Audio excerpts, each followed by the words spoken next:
Hello friends, this is Bashir Ahmad Kojri और बात करेंगे about the rise of Adolf Hitler. कैसे एडोल्फ हिटलर जर्मनी का चांसलर बन गया। फर्स्ट वर्ल्ड वॉर 1914 से 1918 तक चली। इस वर्ल्ड वॉर फर्स्ट में Germany was on the losing side. It disgraced the Kaiser of Germany and whole Germany was shocked. ऐसे में जो वॉर वेयरी सोल्जर्स थे, जो वहां के सेलर्स थे, वहां के वर्कर्स थे, they took control of many German cities. They declared a republic. उन्होंने डिक्लेयर किया जर्मनी को अ रिपब्लिक। अब जो केसर था William second, he abdicated and fled to Netherlands. In February 1919, an elected assembly met at Weimar, a city of Germany. Weimar Germany की एक city थी, वहां एक इलेक्टेड असेंबली की मीटिंग हुई। उन्होंने क्या किया? They adopted a republican constitution. उन्होंने अडॉप्ट की जर्मनी के लिए एक रिपब्लिकन कॉन्स्टिट्यूशन। अब जो ये नई जर्मन की गवर्नमेंट बनी, the new Germany came to be known as Weimar Republic. Its members were social democratic party के। यानी जो वीमर रिपब्लिक बनी, वीमर रिपब्लिक की जिस पार्टी की गवर्नमेंट रही, उस पार्टी का नाम था social democratic party. And they were eager for the democracy to succeed in Germany. लेकिन right from the unification of Germany 1871 में जब जर्मनी की यूनिफिकेशन हुई, तब से कंटिन्यूअसली अभी तक जो जर्मनी था, it had no experience of democratic rule, क्योंकि कंटिन्यूअसली एक पावरफुल रूलर रहा था। They were used to strict ruler. अब जो ये डेमोक्रेटिक गवर्नमेंट वहां एस्टैब्लिश हुई, तो it got criticism from both the left and right. और बहुत ही बड़ा क्रिटिक इस वीमर रिपब्लिक का रहा एडोल्फ हिटलर। एडोल्फ हिटलर के बारे में जानने की कोशिश कर लेंगे कि हु वाज ही। 1889 में ऑस्ट्रिया के एक छोटे से कस्बे में पैदा हुए एडोल्फ हिटलर। स्कूलिंग छोड़ दी एट द एज ऑफ 16 और वो निकला और गया to Vienna. He went to Vienna. Vienna गया और किस लिए? अपना करियर बनाने के लिए। He dreamed of becoming an artist. Hitler चाहता था कि वो एक आर्टिस्ट बने, but he failed in it. वो आर्टिस्ट नहीं बन पाया because of lack of the talent. वो टैलेंट इसमें नहीं था। He left from job to job for about 5 years. और ऐसे में फर्स्ट वर्ल्ड वॉर स्टार्ट होता है। Adolf Hitler welcomed the outbreak of World War First and he volunteered to serve in the army of Germany during the war.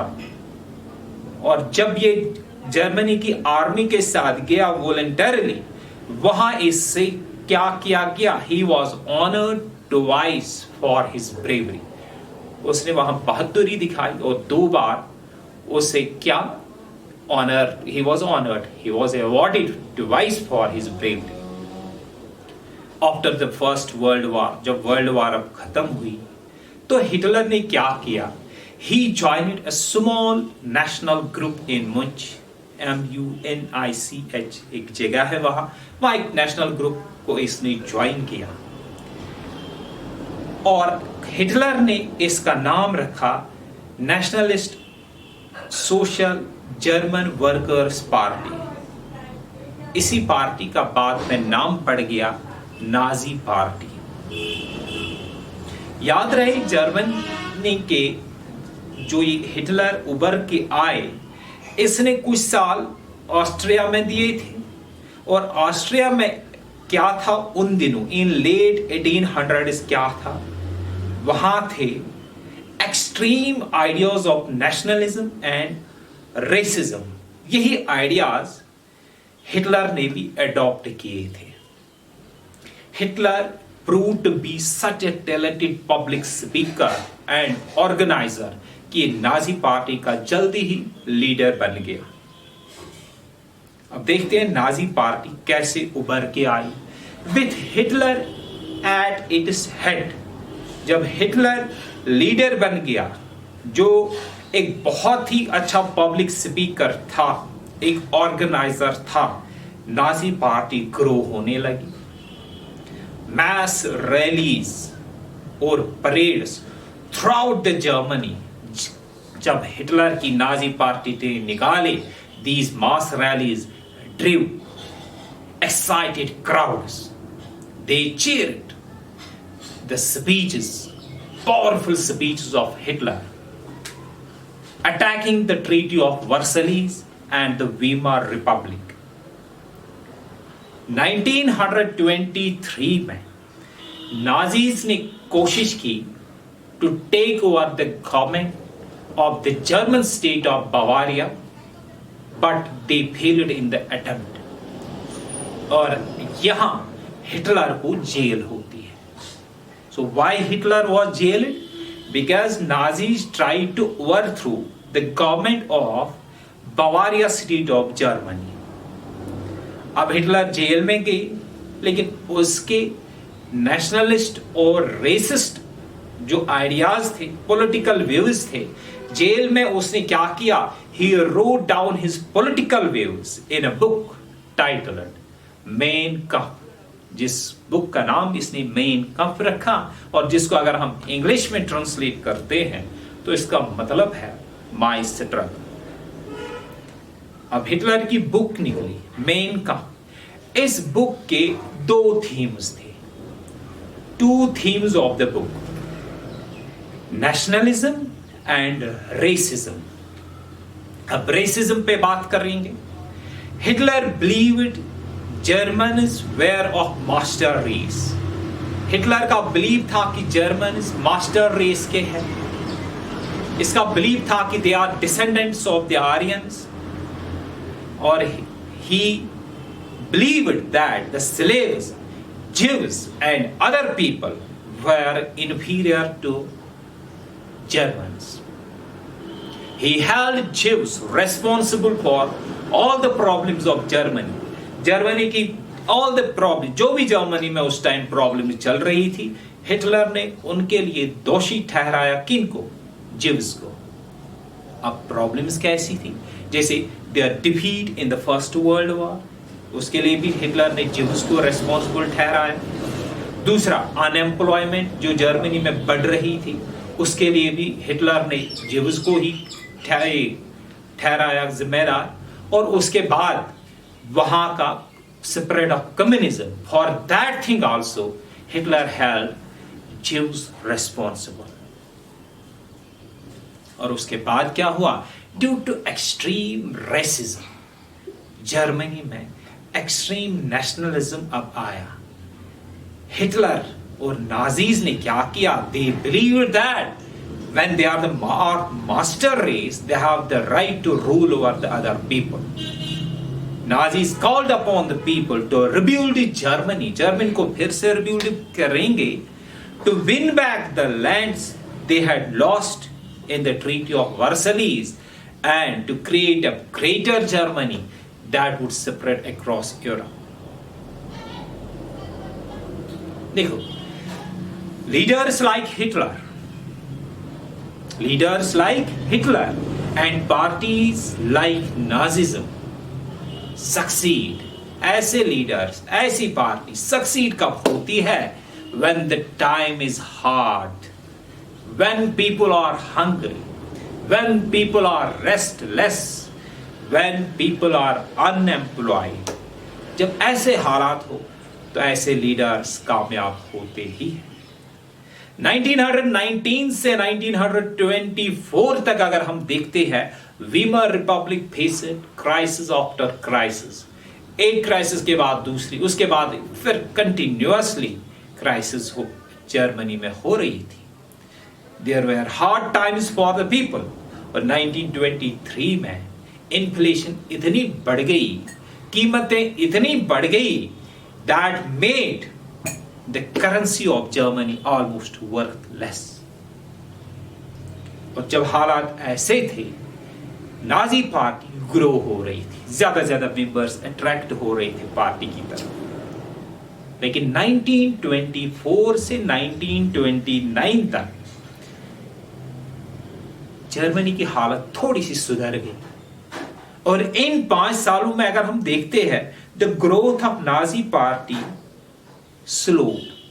इन 5 सालों में जब हालात ठीक हो रहे थे, इकोनॉमिक कंडीशंस ठीक हो रही थी, नाजी पार्टी की ग्रोथ भी थोड़ी सी रुक गई, स्लो हो गई। लेकिन 1929 में एक डिजास्ट्रस डिप्रेशन, जिसको आज भी ग्रेट डिप्रेशन ऑफ 1929 के नाम से जानते हैं, दैट विजिटेड।